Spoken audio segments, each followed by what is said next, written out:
성민이 기여웡, 뉴질랜드 혹은 미국 이민을 알아보고 있습니다. 한국에서 미국계 제조회사의 IT 담당자로 근무 중이며 제 업무 특성상 영어가 원어민 수준이어야 가능하다는 말을 많이 들어왔고 그렇지 않아요. IT 담당자일수록 영어 능력이 사실 조금 부족해도 취업이 더 잘 돼요.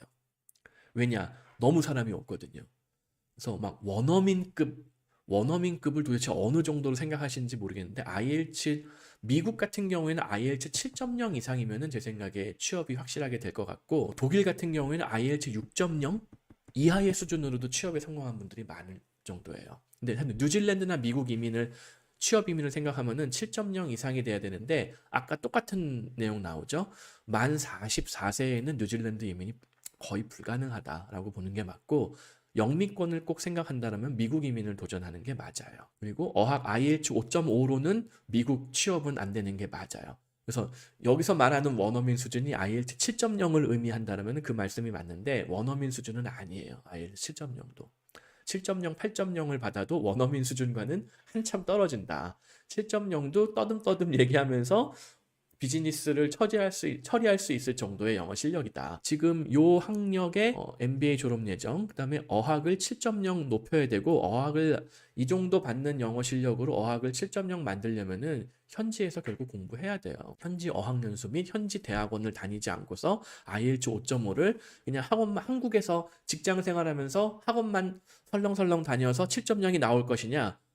몇 년을 공부해서 나올 것이냐? 모르겠어요. 은퇴할 때쯤 나올지 모르겠어요. 하루에 한두 시간 공부하는 걸로는 이거 점수 안 올라가요.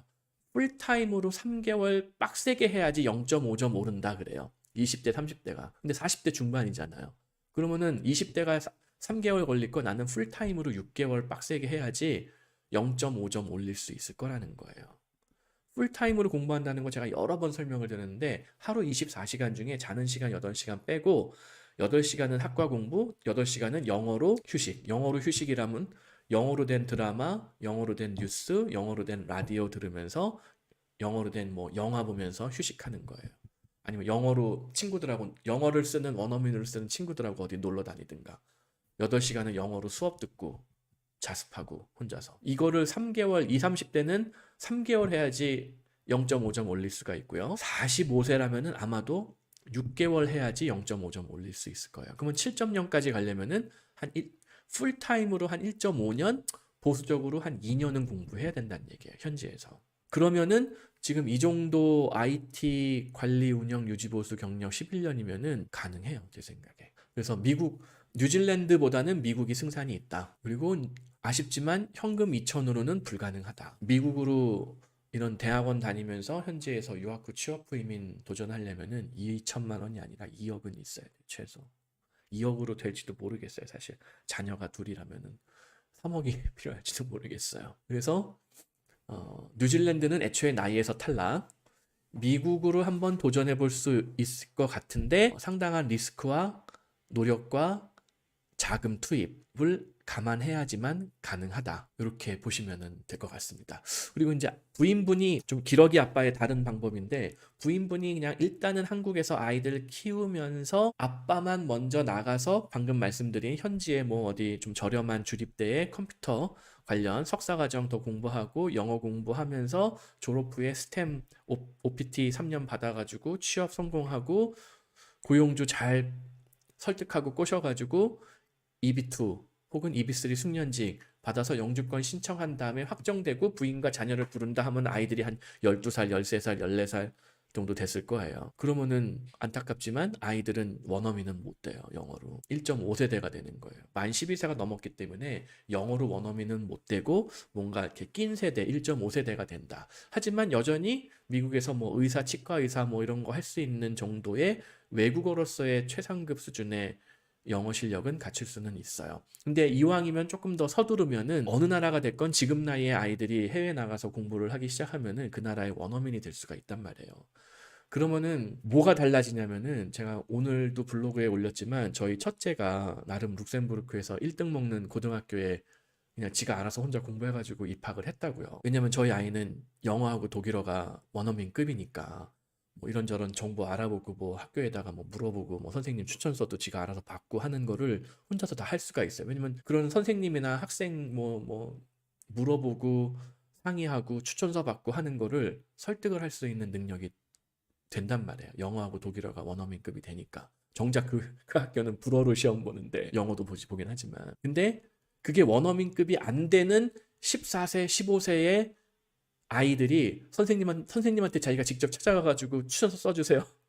할 만한 말주변이 될 수가 있느냐. 힘들다는 거예요. 엄마 아빠도 영어를 잘 못해서 선생님한테 아쉬운 소리 하기가 힘든데 아이들이 어떻게 하겠어요. 그러니까 벌써 거기서 이미 게임이 불공정하게 시작이 되는 거예요. 이게 같은 선에서 출발을 한 게 아니란 말이에요. 글로벌 커리어를. 그래서 어느 나라 언어가 됐건 영어나 독일어나 프랑스어, 이왕이면 이 3개 국어가 다 원어민이 될 수도 있는 방법도 제가 여러 가지 알려드렸는데, 아무튼 미국을 생각을 한다라고 하면은 어쨌든 영미권에서 우리 아이들이 좀 제대로 커서 IT 엔지니어가 됐으면은 아빠처럼 이렇게 이런 고민을 안 할 거 아니에요. 전 세계 어디든 마음대로 취업해가지고 자유롭게 살 거 아니에요. 근데 아빠는 그렇게 못했기 때문에 지금 남들이 그러는데 원어민 수준으로 영어가 돼야지만 해외 취업이 된다고 그래서 뭐 사실상 포기하고 있습니다. 라고 하고 있는 거 아니에요. IT 관리 운영 유지부 정말 잘 모르겠는데 뭐 서버 관리를 하시는지 뭐 DB 관리를 하시는지 네트워크 관리를 하시는지 모르겠지만 그 정도까지는 필요 없어요. 원어민급은 아니지만 IELTS 7.0이면은 가능하다. 취업이 가능하다. 근데 IELTS 7.0을 만들려면은 상당한 비용, 노력, 시간을 투입해야지만 가능하다. 특히나 40대 중반이라면은. 그리고 이거를 최대한 서두르면 서두를수록 왜냐면 엄마나 아빠가 제대로 된 미국 학생 비자만 받아도 아이들까지 동반 비자를 받아서 현지의 공립학교를 무료로 다닐 수가 있단 말이에요. 그럼 아빠가 입학 허가 받은 대학원 근처의 공립학교들은 대체로 그 대학원 뭐 교수들이라든가 재학생들이라든가 뭐 이런 사람들의 뭐 자식들 뭐 자녀들이 다니기 때문에 또 그 주변에 무슨 뭐 벤처 클러스터 같은 것도 형성될 수밖에 없고 되게 IT 전공이 뭐 잘 돼 있는 주립대학 정도만 돼도 그런 게 발달해 있단 말이죠. 그러니까 거기 있는 공립학교들은 대체로 퀄리티가 나쁘지 않아요. 그래서 저라면은 이 자녀 둘에게 조금 더 많은 기회를 주기 위해서는 서둘러야 된다. 무조건. 뭐 미국이 됐건 뉴질랜드가 됐건인데 뉴질랜드 희망이 없으니까 미국으로 갈 수밖에 없어요. 그러나 자금에 한계가 있다. 아파트 팔고 가야 된다. 그런 리스크를 떠안지 않고 뭔가 안전하게 할 수 있는 방법은 아쉽게도 쉽지는 않을 것 같다.